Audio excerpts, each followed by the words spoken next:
Thank you. We'll have the roll call now.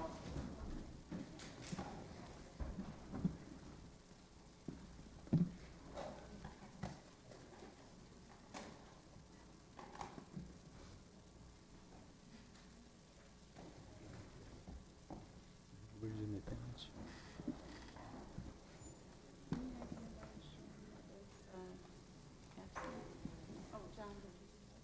Yes.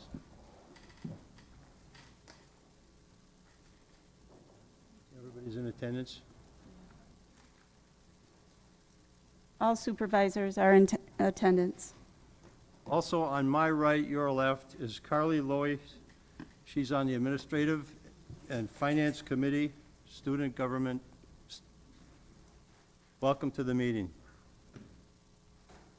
At this time, we'll have citizens' comments.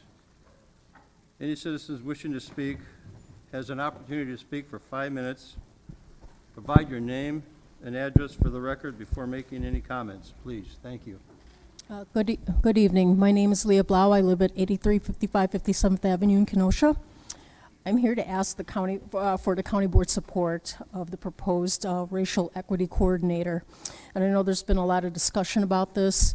I've been getting lots of different stories about how the vote is going. And I had heard initially that the finance committee had voted against the position on 6-1. But that I was also made aware that there was a lot of discussion because there was lack of knowledge about what the position entailed, how much money it was going to be, a lot of unanswered questions. All I am saying is do what you can to please make sure that we have this position, and vote it in the budget. This is too important for Kenosha. It's good business. Diversity is good business. If you want businesses to come and work with Kenosha County, this is essential. Every major corporation has a diversity and inclusion coordinator and employee resource groups, within the company. So I can't tell you how important it is for Kenosha County to step up and create this position, regardless of how little you guys know about it. Please ask for transparency, from the group that is planning this, and make sure you get this done because this is too important. In light of the Rittenhouse trials starting, we more than ever need this to happen in Kenosha County. Thank you.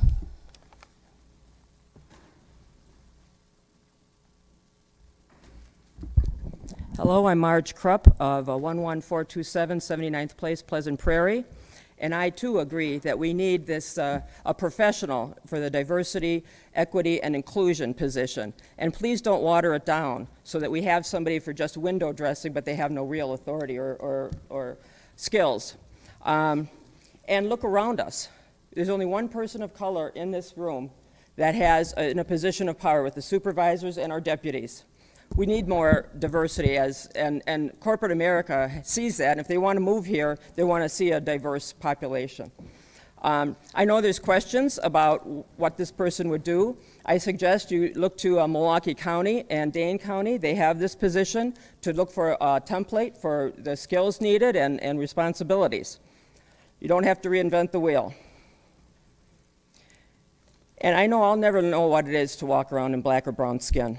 And we need all the help. I know I need the help too. I need to learn a lot more about it. So please, I really urge you, each and every one of you, to vote in favor of this new position. And it's within the tax base. It's already within the tax levy. Thank you. Thank you. Hi, everyone. My name is Laverne Jarris. I live at 324 116th Street in Pleasant Prairie. 2.5 years ago, I retired from Kenosha County after 31 years, and it's nice to see many familiar faces. I was proud of the county's administration, their leadership, the county board, and my coworkers for thoughtful, innovative, honest, and dedicated services to the public. More recently, I was excited and proud of Kenosha County for adding a diversity, equity, and inclusion officer to the 2022 budget. Then I was shocked to learn that it was removed from the budget last week. I listened to the recorded discussion of the Finance Committee meeting for an hour and a half today, and among the comments I heard were, the county is doing okay, we don't need this. I'm sorry, but I don't believe we are doing okay. There are people who don't trust Kenosha County because its leadership and professional staff don't reflect the diversity of the community. I also heard comment that other departments need positions more badly. This position would support all departments, and it would have been nice if I had that resource when I was working here. But for those who are recruiting for new positions, those who are wanting to retain staff, and those recognizing that we need to build cultural humility and understanding among all staff, something that is not solved by just bringing in periodic trainers in diversity. Cutting this position from the county budget sends a terrible message to members of our community that already feel isolated and disparaged, especially after the events of the last 2 years. It says that we don't care enough about equity to invest in it. That certainly is not what we need right now. I urge you, please, to amend the budget to restore this position. Thank you.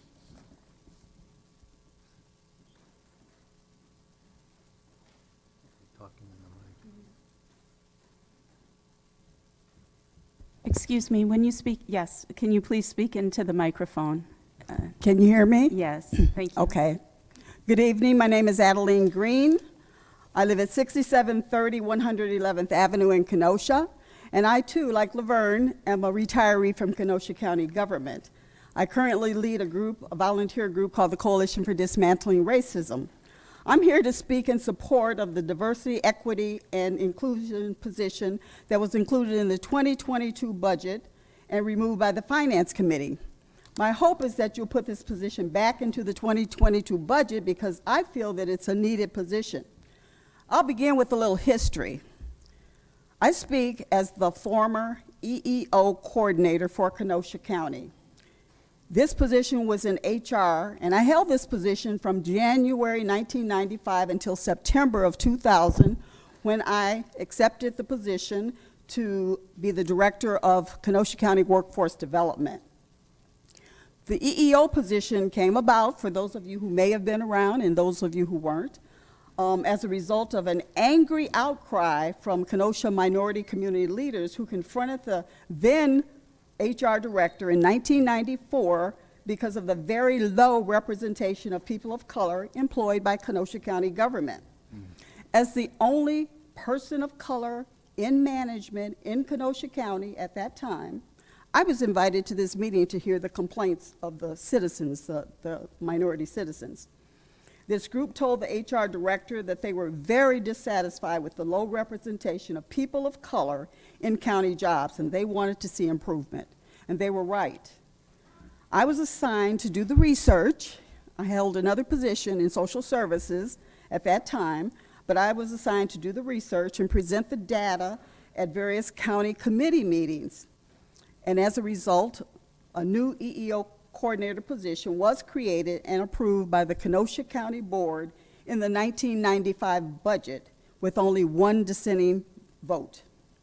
I subsequently interviewed and was selected as the first Kenosha County Equal Employment Opportunity Coordinator in HR starting in January 1995.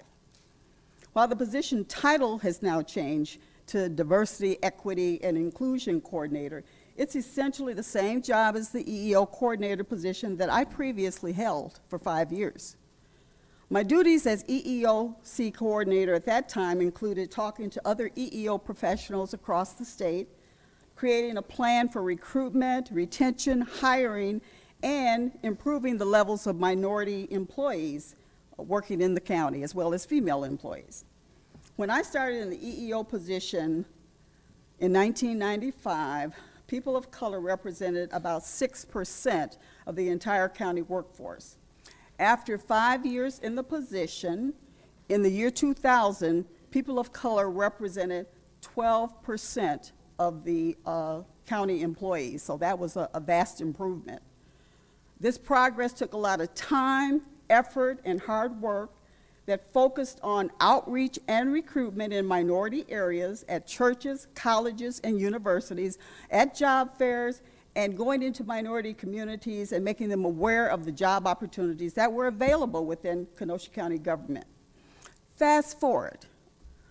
Last year, after the unrest, the summer unrest, I was asked by Kenosha County to facilitate discussions with a diverse and representative group of county employees about their views on diversity within the county workforce. We met for about 4 months, from August to December of 2020. This diversity task force made several suggestions for improving diversity within Kenosha County. One of their recommendations, one of many recommendations, was that Kenosha County hire a dedicated individual with the primary focus of managing diversity, equity, inclusion, and monitoring workplace climate within the county government, because climate was a big issue for them. I shared the Diversity Task Force long list of concerns and suggestions regularly with the HR Director, Clara, and I was very pleased when I found out that a DEI position had been included in the 2022 county budget. That meant that she was listening and people were telling her that's what we needed. I was later disappointed when I was told that the Finance Committee had decided to remove this position from the budget. I'm here today asking that you reconsider that decision and put the DEI position back in the 2022 county budget.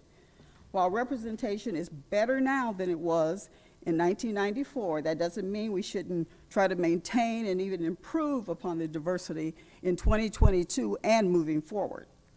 I know firsthand that an HR position that's dedicated to the work of EEO, DEI, whatever the terminology is, will get optimal results for Kenosha County and provide a good return on that investment. The DEI position is an opportunity to be proactive rather than reactive, as was the case in 1994. This DEI position will help guide, manage, and monitor the strategies to help improve diversity across the various job sectors within Kenosha County government, especially in the leadership ranks, which we all know are very low. I hope you will make the decision to fund a DEI position in the 2022 budget, because it is needed in 2022. Thank you for your attention. Thank you, Adeline.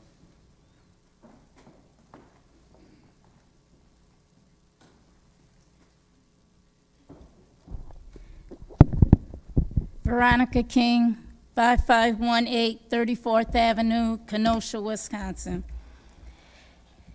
I stand before you this evening as a proud recipient of a social worker position back in December of 1994, shortly after Adeline Greene became the EEOC coordinator for Kenosha County.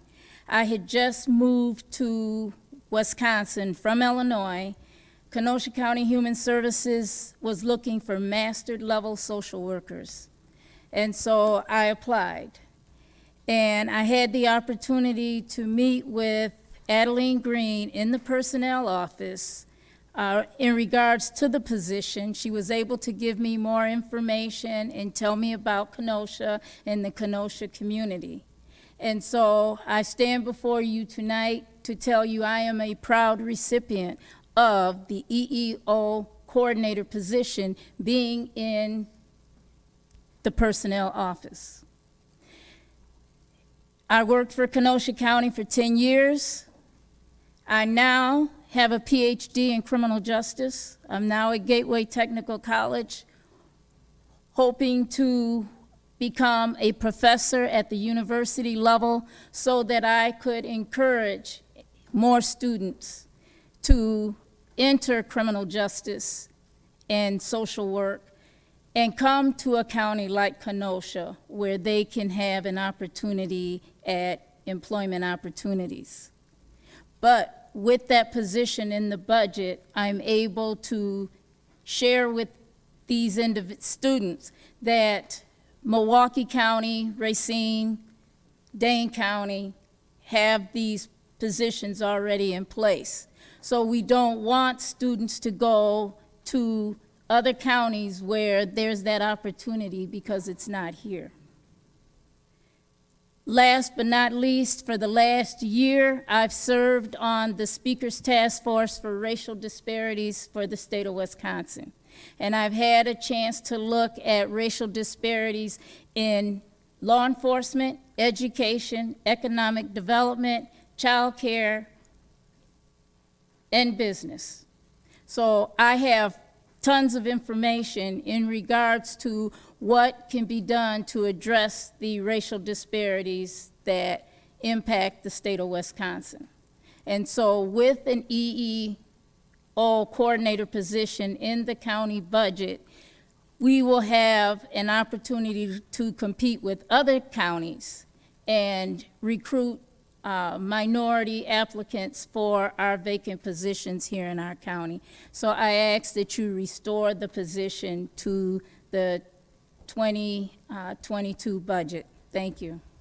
Thank you. Any other citizens?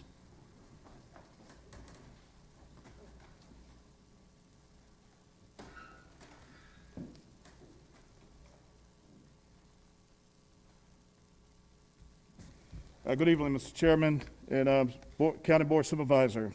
I'm Ollie Nelson. I reside at 7225 150th Avenue in Kenosha, Wisconsin, along with my beautiful wife, Tarina, that's back here. I'm here today to talk about the Equity, Diversity, Inclusion Coordinator position that was voted on by the Finance Committee to remove from the 2022 budget. So how can this board, in good faith, remove a position from the budget? This is a step towards systemic racism in government. I sit painfully through 2 hours of discussion about the position in question to have the committee make a decision to remove a critical position and function from the 2022 budget. A position that will bring about positive changes, a change agent in our organization, which is well needed. I'm a big believer that we should identify and support changes to increase transparency in the public eyes. The public count on you to do this work. As a board, you can't afford to bring your own biases to do the work you were appointed and elected to do when you are chartered to work for the betterment of Kenosha County. Asserting that racism is a public health crisis that negatively affects our entire society. Assessing internal policy and procedure to ensure racial equity is a core element. Fill in the blank. Working to create an inclusive organization, identify specific activities to increase diversity across the workforce and in leadership positions. Incorporate inclusion and equity into organizational practice. Advocating for relevant policies that improve health in communities of color and support local, state, and federal initiatives that advance social justice. Encourage other local, state, national entities to recognize racism as a public health crisis. What I mentioned in Kenosha County, is Kenosha County Board Supervisor expect, based on the resolution that the county board signed last year. So why are we here to remove a critical function that you believe, that I believe that you can support? Sometimes we make decisions without having all the facts in place. And I tell you what, this function or this position will create opportunity for young people to come to Kenosha. Kenosha is a vibrant county, and we've been leading the way in many cases and many things. And I urge you tonight that think about putting that position back into the budget.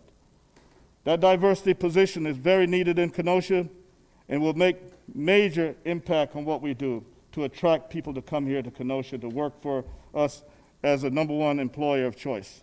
Thank you for your time. Appreciate it. Thank you.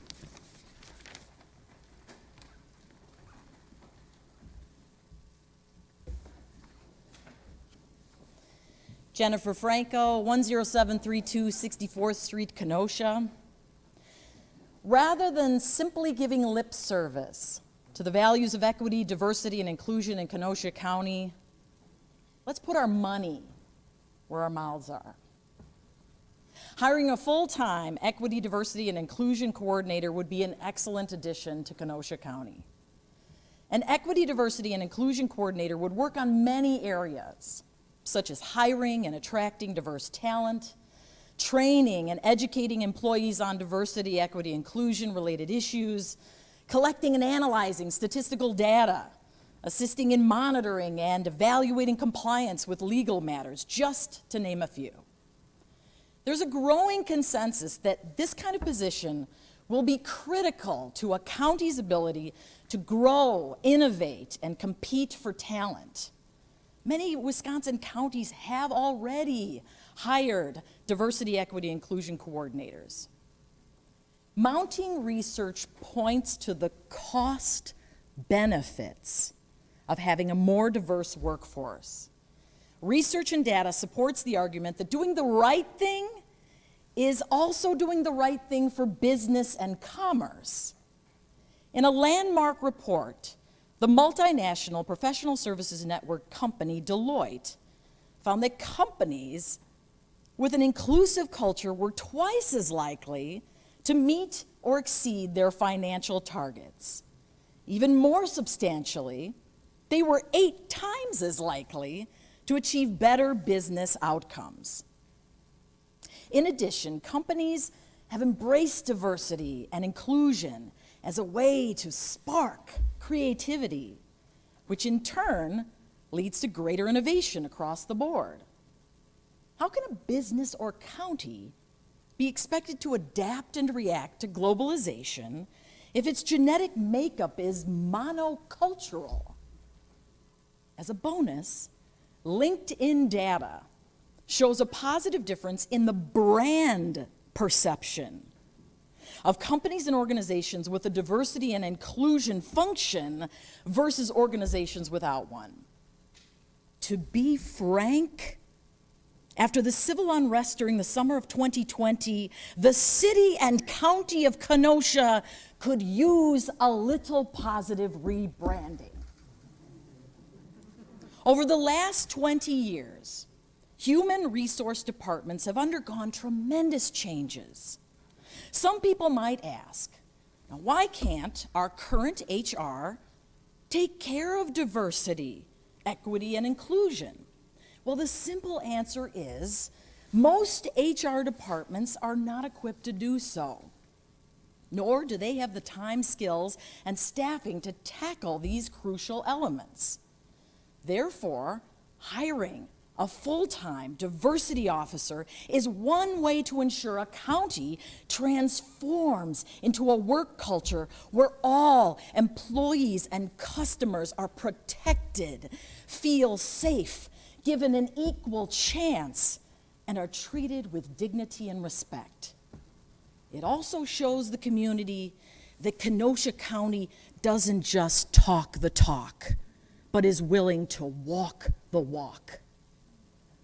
The primary goal of the Equity, Diversity, and Inclusion Coordinator is to ensure that the organization's culture values DEI. The coordinator is tasked with being accountable for compliance, advocacy, and education of the county departments and employees. He or she uses interpersonal skills to promote collaboration among multiple units. The coordinator guarantees that strategic goals, policies, and laws surrounding diversity, equity, and inclusion are indeed being followed and carried out.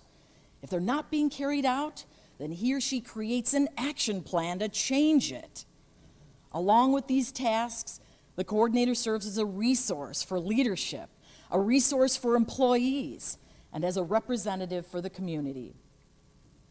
While a tangible diversity, equity, and inclusion strategy is a great step toward making the workplace reflect those ideals, hiring a leader whose job is to give constant attention to county DEI efforts can legitimize the undertaking and ensure that it does not fall by the wayside. Finally, diversity, equity, and inclusion work is no longer just a priority. It is a necessity. as is the need for an equity, diversity, and inclusion coordinator for Kenosha County. I urge you to include this position in our county's next budget. Thank you for your time and for the work you all do for this county. Thank you.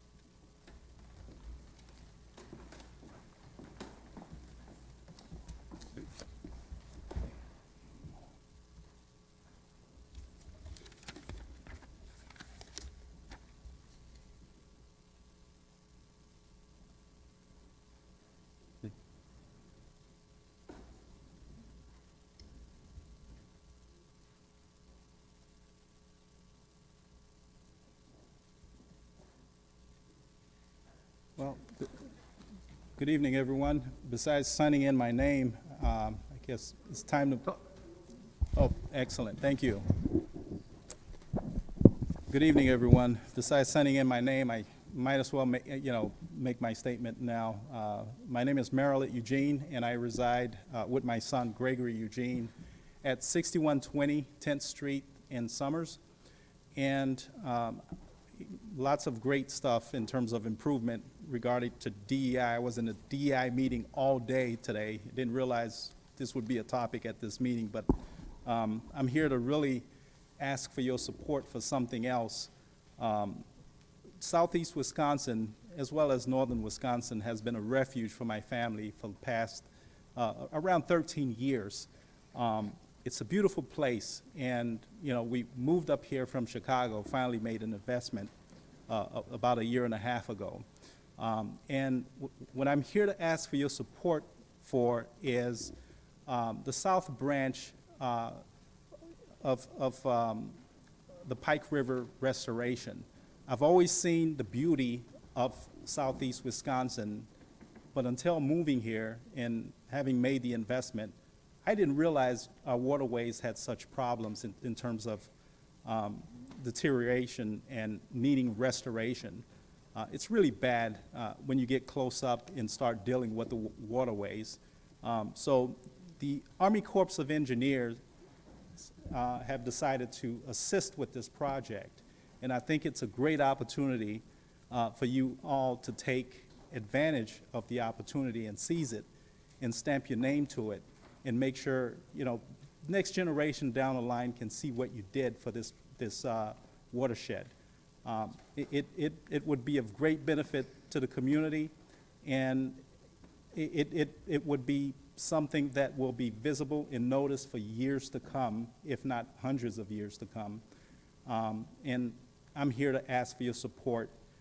If you're not for it, think about it. Just like diversity, equity, and inclusion, there's a bottom line here, and property values will increase with this restoration. That's one of many benefits. The other benefit, that I can state, and research probably can prove it, there are others smarter than me in this room that can tell you that we'll have fish again in the watersheds. Right now, the watersheds are anemic in many places, and when it rains for a few days, we get floods like you've never seen. Part of the river runs through my backyard, and we didn't think that we had a big swimming pool, but I think it was 2 springs ago, it flooded so bad to where my neighbor basically sent a text and said, "Hey, I like your swimming pool in the backyard." And it's quite dangerous, frankly, but I laugh about it to find comfort. I'll leave it at that, but I really ask for your support in funding the restoration of the Pike River, because it's in need of serious repair. And my son Gregory, who likes to fish, definitely want to plead for your help as well, because this guy wants to see fish in the river, and there's nothing there. It's almost dry this year with the drought. Go ahead, Grady. Yeah, right now, there's only tiny little fish in there that doesn't help with anything. And if the river was restored, there'll be bigger fish in there. And another benefit is if the river is restored, much more people that like to fish will come here to the river and fish and hopefully catch bigger fish, because right now they're catching nothing but minnows. Yeah, thank you for hearing us out, and keep doing the great job that you all are doing. Thank you.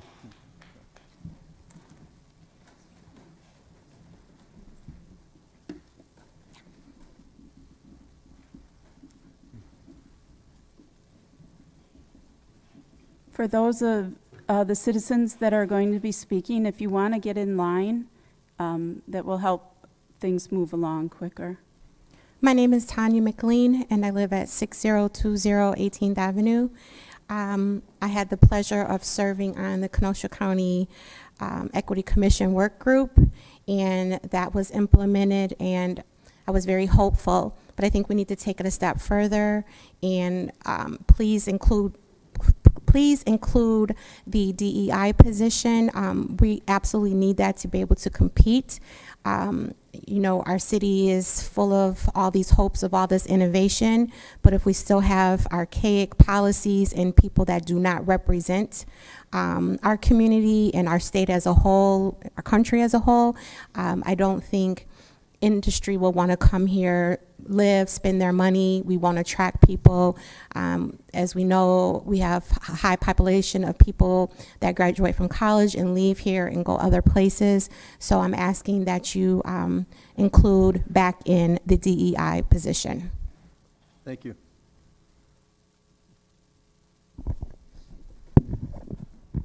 Sorry guys, I'm short. Can you hear me? Pull the mask off. A little more? Is that better? Yes, much better. Yeah.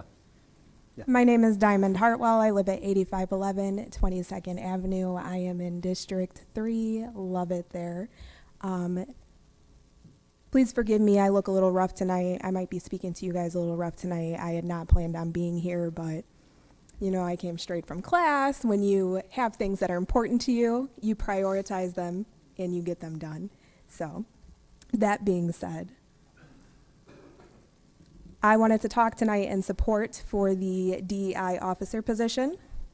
Given everything that's happened since the start of 2020, y'all know me, we've sat in many meetings together.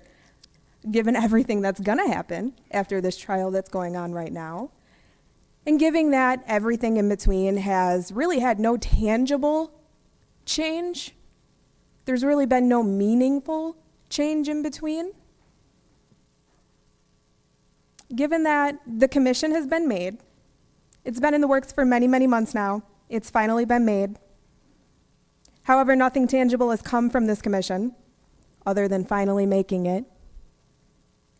Obviously, there is a need for an experienced leader in diversity, equity, and inclusion. And I'm sorry for speaking so rough for you tonight. Thank you, Miss Adeline and Miss Franco, for bringing the meat and the potatoes. All I could offer tonight is the greens, but I hope it got the message across. Thank you.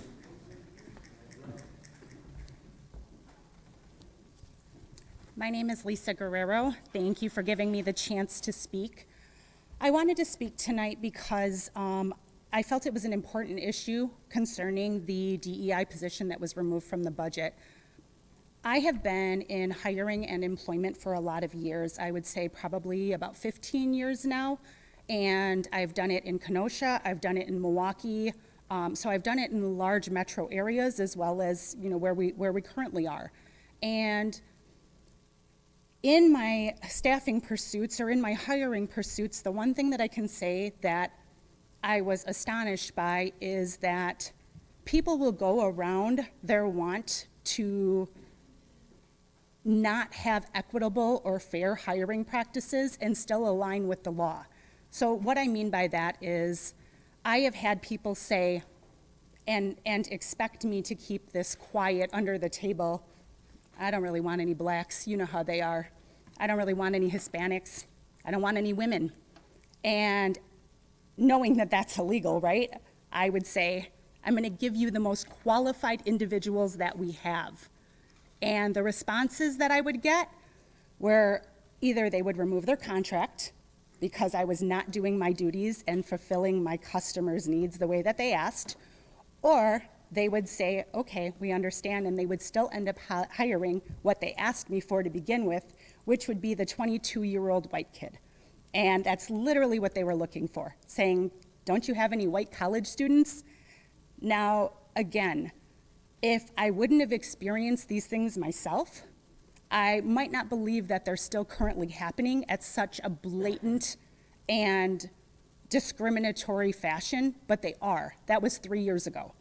And I just really wanted to share with you that even when I was hiring here in Kenosha, maybe I didn't hear quite as much of the same thing, but I did work with offenders as they were trying to find employment, and I can tell you it was near to impossible, and I did that through a program for Kenosha County. That was actually how I got into hiring, and it was near but impossible. And I know that that's a whole separate issue, but when we're talking about what's the best for our community, and I know that I have children who are now young adults, and at some point we'll have grandchildren that are going to grow up here, it is important that we see that representation. We know that it's important in their educations. We know that it's important when we talk even about history, knowing what minority contributions there have been, what the black and brown contributions to society have been, but being able to see that as well, being able to see educated individuals, successful individuals in roles that might align with what their interests and skills are as they get older is so important. And we have an opportunity right now to help promote that in Kenosha. And that doesn't always mean just hiring somebody because they're a minority, because they're black or brown. It doesn't. It means bringing them to the table as well and making sure that our practices are not discriminatory, and that when we do have those employment opportunities, that they are treated with respect and fairly and understood about microaggressions and things that happen that are commonplace in the workforce. So making sure their environment is healthy and productive as well. So I urge you to reconsider and adopt the DEI position into the budget. Thank you. Thank you.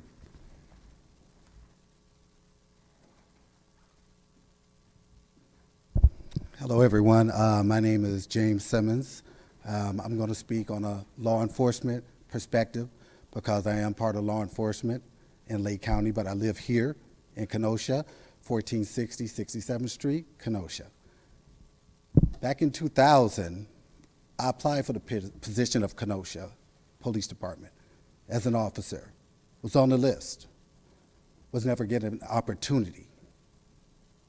And I passed all the tests, but still never given an opportunity. Lake County picked me up, and I have excelled beyond my education, my experience. But you have to look at this. When we're doing calls for service, it is always good to have somebody of opposite race or what have you to be along with that person, because you may go into an incident where cultural differences matter. You can actually diffuse the situation just from a person's perspective and understanding, meaning that if I'm a black person, you're a white person, we go to a call, there's an incident with either a black family, a Hispanic family, most likely they can calm down by seeing my presence versus your presence. Sometimes it's sad, but that's where it is.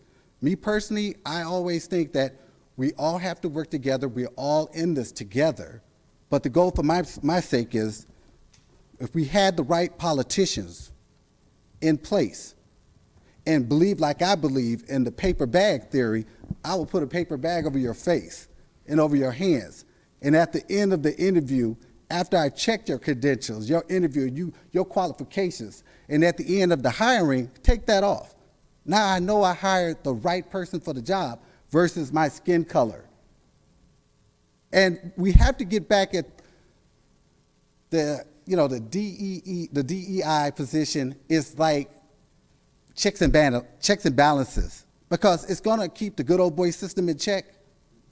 So people are not whispering in the ears, telling people like, hey, I want you to hire this person. No, you hire that qualified person.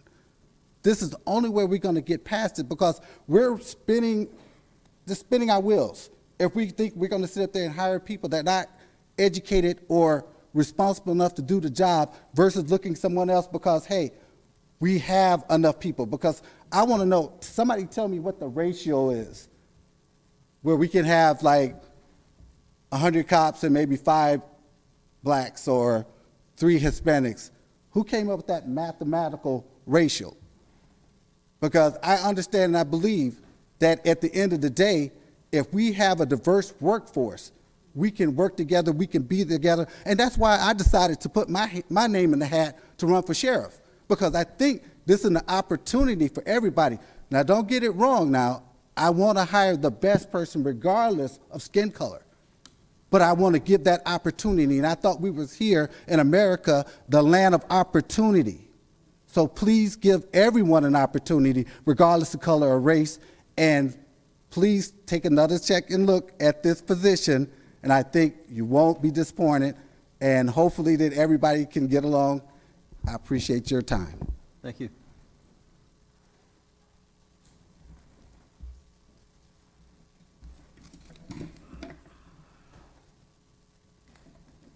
Good evening. My name is Nikki Payne. I'm at 9315 74th Street, and I am speaking here on behalf of the Commission of SEWRPAC, Southeastern Wisconsin Regional Planning Commission, in support of the Pike River South Branch Rehabilitation Project. The Commission first developed a comprehensive plan for the Pike River watershed in 1983. That plan focused on improving flood control and water quality conditions. In 1996, the Commission amended that plan to further refine the habitat and flood impact for proposed channel improvements. As we kept working on the project, we made some recommendations in our Commission's Vision 2050 plan. Such recommendations include preserving and enhancing environmental corridors, native habitats, providing opportunities for recreation, open space, and for the region's residents, and improving connectivity between communities for people both hiking and walking.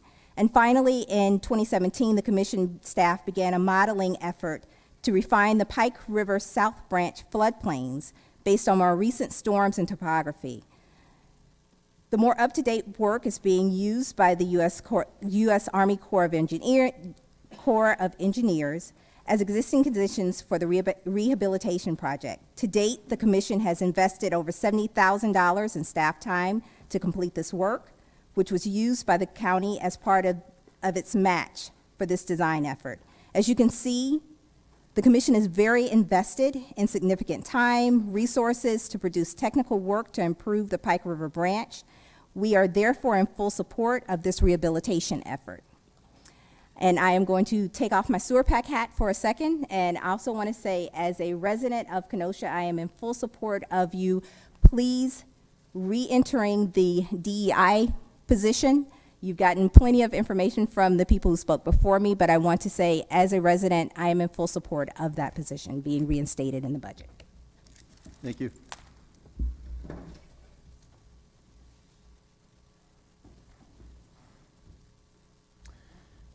Good evening.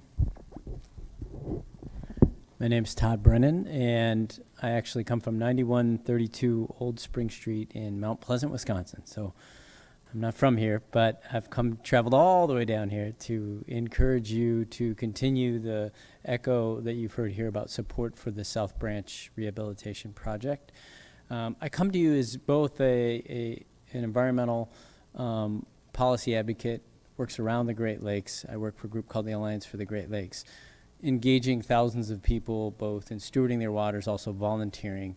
Spent a lot of time working with a lot of people here in Kenosha, and quite a bit of time and investment has been placed on the Pike River, and I appreciate everything that you all have done in support of that up to this point. And you need only go to Petrifying Springs to see what it's meant, especially right now with how many people are returning back outdoors to their waterways.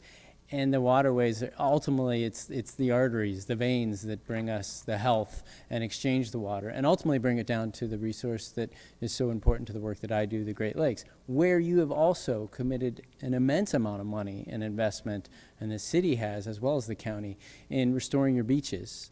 So the South Branch is really a remaining opportunity to improve this waterway that's considered by the EPA impaired waterway for multiple pollutants, and a lot of that is stemming out of the South Branch. So really it's just about a return on the investment that has already been put into that riverway for this little bit of a cost share, which I know it's little is all relative in terms of perspective, but if you can contribute that cost share, the money that's leveraged with the Army Corps of Engineers and the federal government is huge.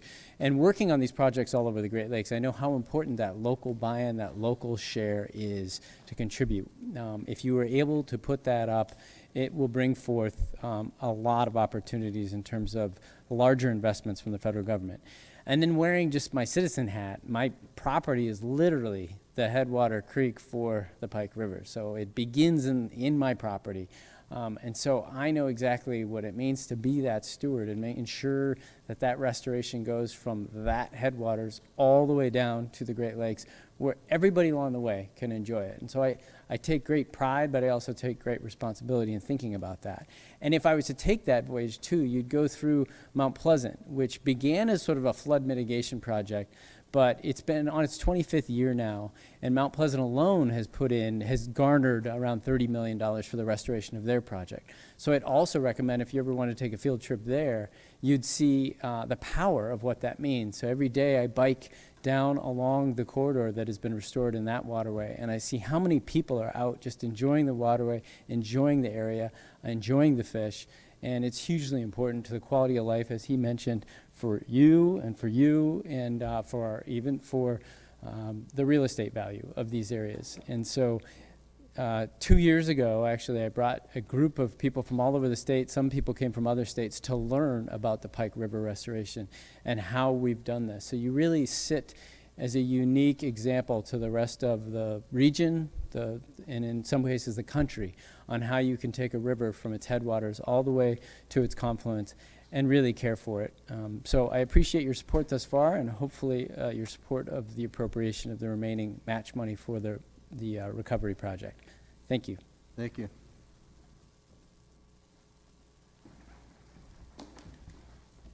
My name is Carl Holborn. I live at 4510 7th Street.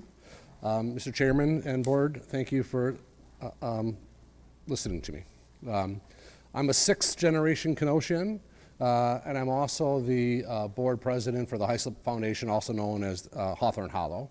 And I, too, am speaking in favor of the Pike River Restoration Project and ask that the county board approve the funding.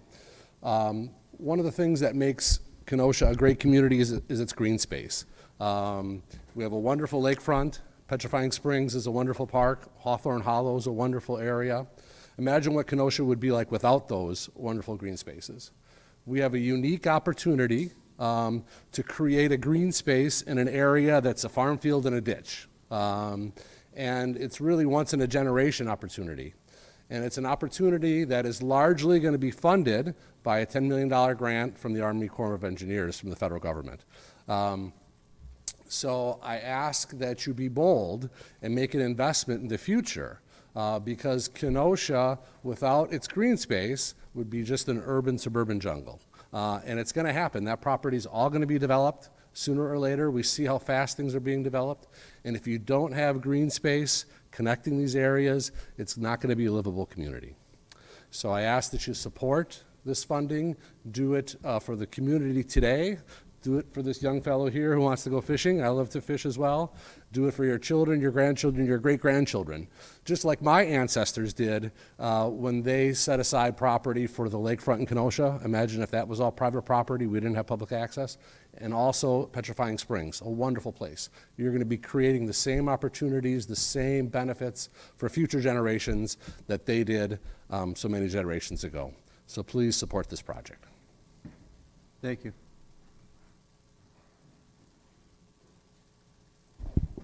Good evening. S.R. Mills, 4011 80th Street, Kenosha, Wisconsin.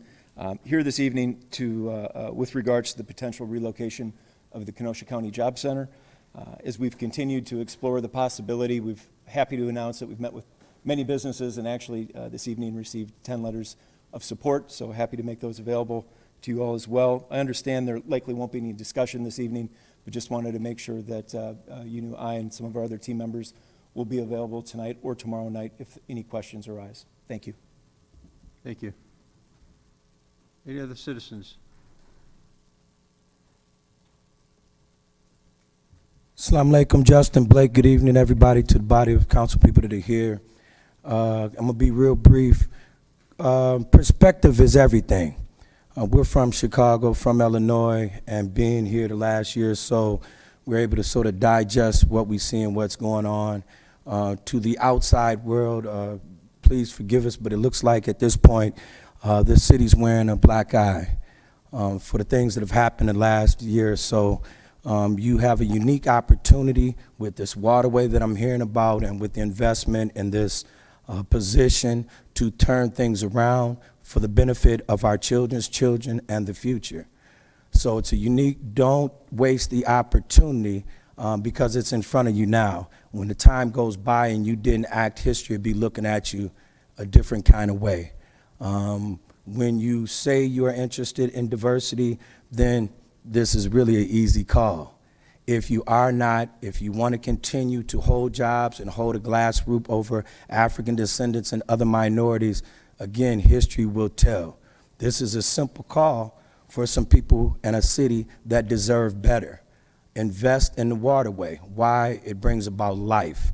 Invest in this position. It brings about life for minorities and a better quality of life. If it's good, we in this country are used to a win-loss scenario. And as the uncle of Jacob Blake, who was shot 7 times in the back in front of 3 children, that the DOJ said was okay, it's not okay. If you want to have diversity, then act upon it. If you want to have fairness and justice in your county and your city, then act upon it. This is an easy call. So with the win-loss scenario, we as African descendants, as one of the activists that's been going around the country, we want to help you understand there's a new scenario, and it's a win-win scenario. If it's good for African descendants community, it's good for their city, it's good for the county, it's good for the state, and it's good for the nation. So if you want to be the change makers that your people elected you to do, this is an easy call. Please don't waste this opportunity. Big ups to the red, the black, and the green. Unity now, one Africa. Thank you.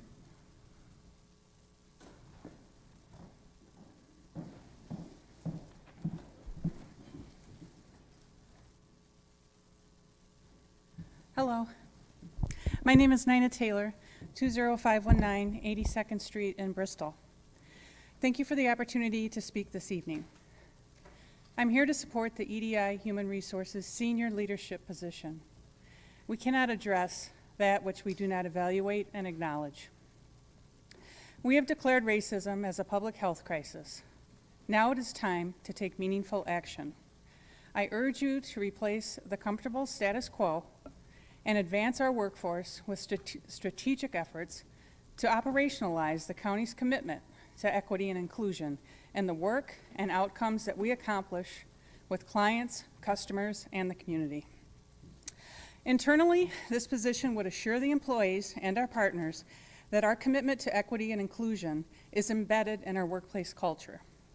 Externally, this leader would represent the county to the public and engage with community stakeholders, such as Building Our Future and KUSD. This position would be integral to our county's mission to provide high-quality, responsive services that enhance self-sufficiency. It represents the county's long-term commitment to institutionalizing the work of raising awareness, eliminating disparities, such as our high Black infant mortality rate, and achieving equity in our community. Kenosha County can be proud of the impactful and forward-thinking services we provide, from our beautiful parks to our dedicated employees. I urge you to please continue our progress, invest in our workforce, and join the other counties in our state who have EDI leadership positions in their Human Resources Department. Thank you, and thank you for all that you do. Thank you. Any other citizens step up? Any other citizens' comments?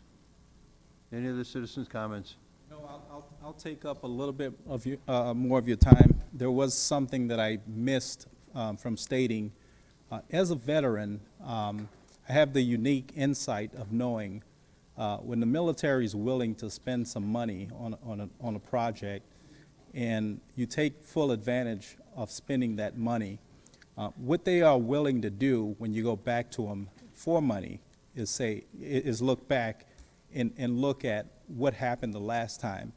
And what they will do is say, you know what, yes, you did spend money on the water project, the watershed project. You need $10 more million. Okay, we see where you need it and for what improvement.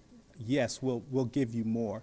And I failed to say that the first time, and as a veteran, I'm proud to see that although a naval veteran, still, I'm proud to see that the Army Corps of Engineers is willing to help us with as much money as they ponied up.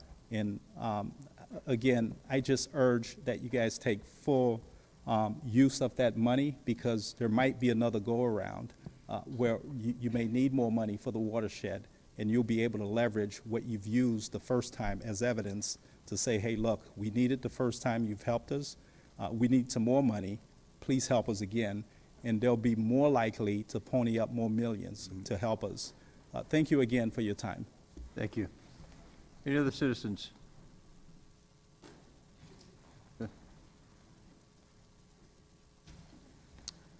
Hello, my name is Joan Wilk.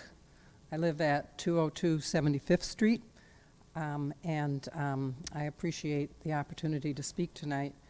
I think the theme has sort of been restoration, and I certainly support that restoration, but also I'm very much in favor of restoration of the position that is currently being considered for diversity, and you'll be meeting, I think, tomorrow night to discuss it further. I think the people who spoke before me have really laid out a very powerful argument, and I can't add so much to that except to say that I did read that one of the concerns, I think, from the supervisors who maybe voted against the position or voted against the funding the position was that they thought the price tag was too high. And I just want to suggest that I think that this is a position that we can't afford not to have. So I urge restoration of this position in the budget, and I appreciate your consideration of that. Thank you. Thank you. Good evening. My name is Rochelle Anderson Moore. My address is 2420 55th Street. I'm a retired social worker from Kenosha County. At the time, probably being only one of two at that time of color.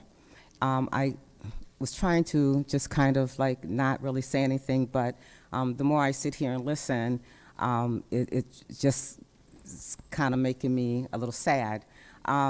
I'm also with a group, I'm with a number of different groups, but I'm with a group called Education Youth Development Outreach, which over the past 20 years, we have taken young people from Kenosha to see historical black colleges and other colleges in these United States, not to deter them from residing here in Kenosha and going to school here, but just to give them something different.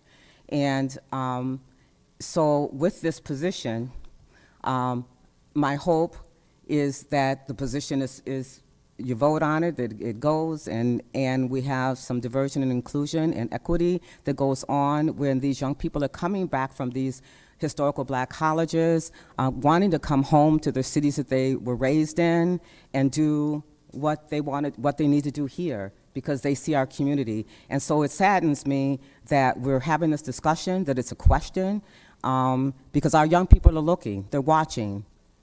And so if you want to make Kenosha be the community that it is, and it's not an all-white community as we know that, there's always going to be people of color here, whether we like it or not. but we love it. There's a reason why we're here. And so I just asked for you to vote on this position, on whatever the funding is, and let's get started and get someone in that position and do the work that we need to do in Kenosha. Thank you. Thank you. Any other citizens?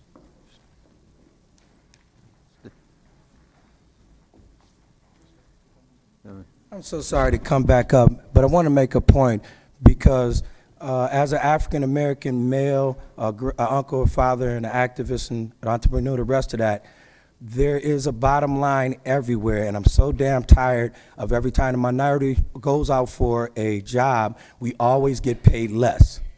Stop letting that be the catch-up. If you want somebody to do the job, you want it done well, pay them the proper amount. If you give them less money, you're going to give them less power.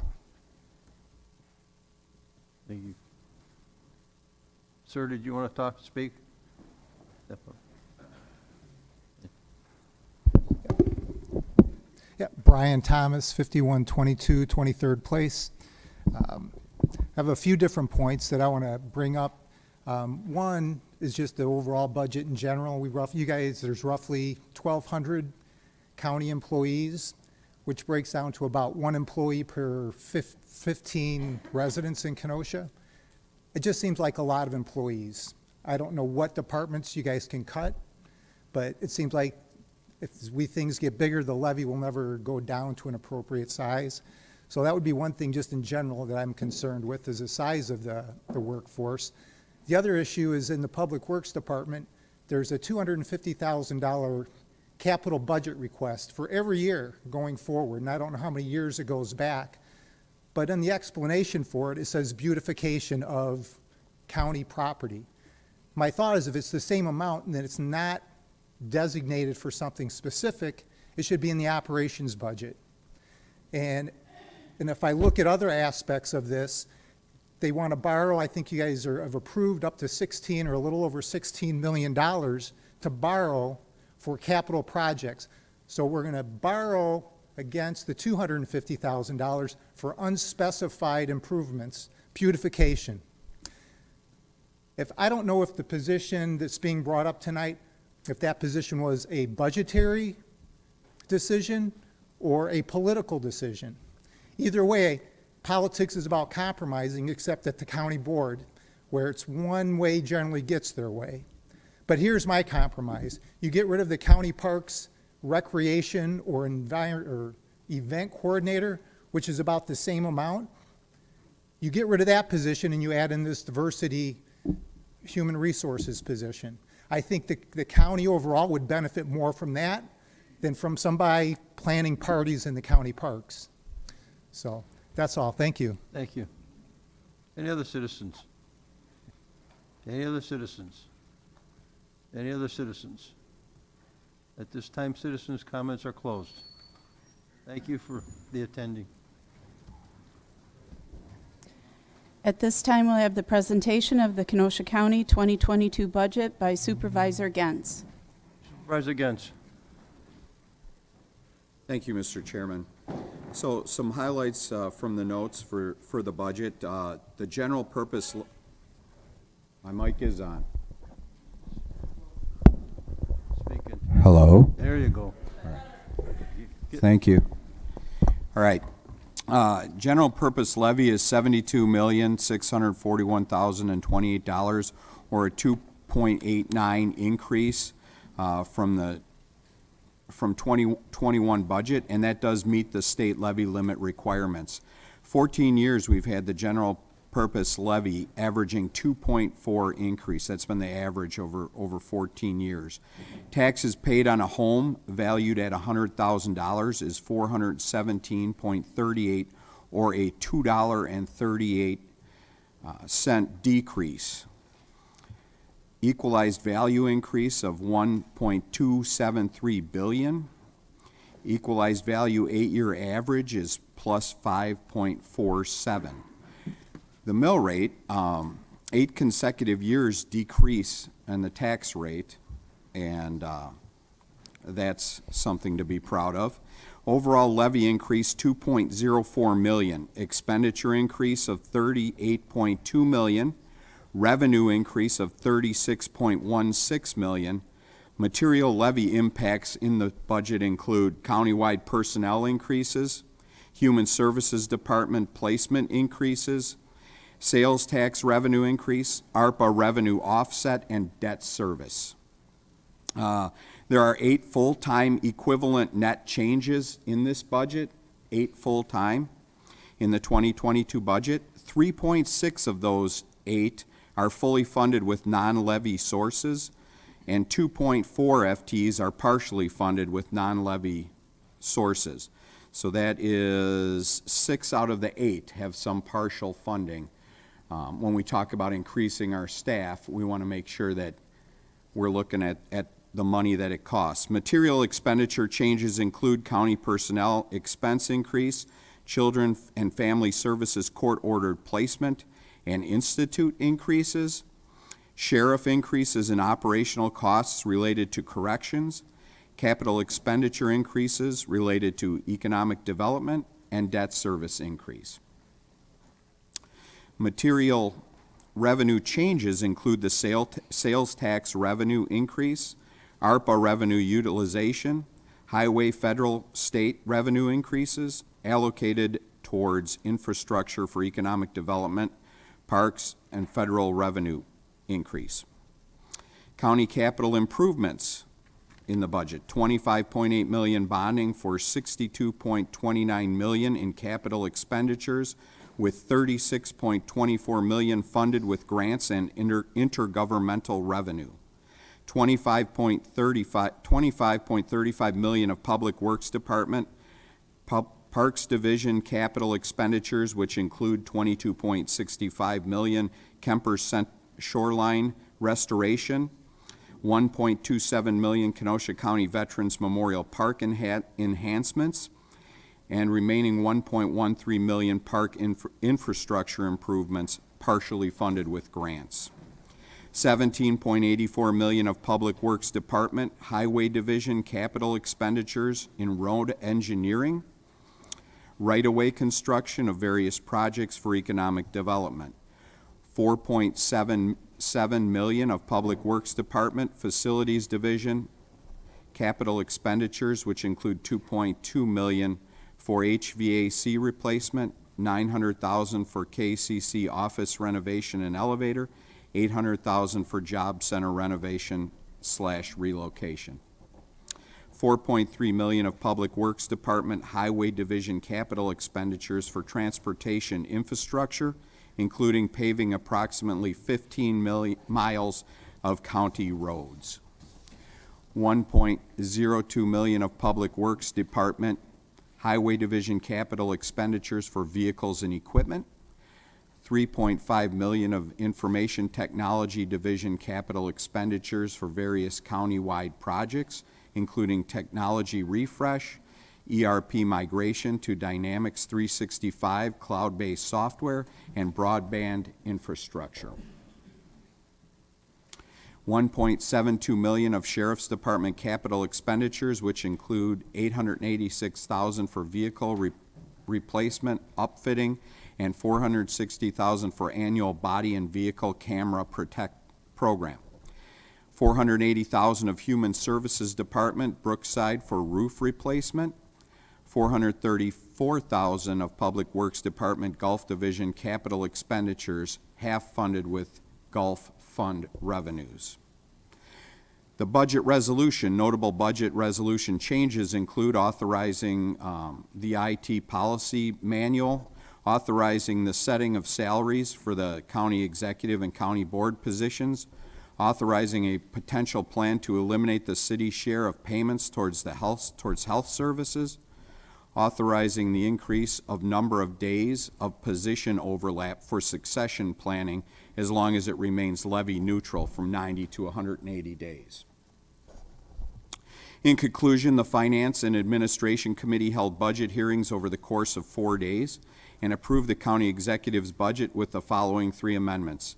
A revision to the district attorney's budget in the amount of $28,300 increase in expenditures, a revision to the circuit court's budget in the amount of $58,600 645, increase in expenditures and revenue, so it's neutral, and a revision to the human resources budget in the amount of 99,879, decrease in expenditures. The county has achieved its long-term goal of obtaining the highest bond rating of AAA, and this capital borrowing plan serves to maintain this rating into the future. The budget presented was adopted as amended by the Finance and Administration Committee 7-0. And the replacement pages for your 22 county budget book are on your desks. Thank you very much. That concludes your report? Yes. Thank you.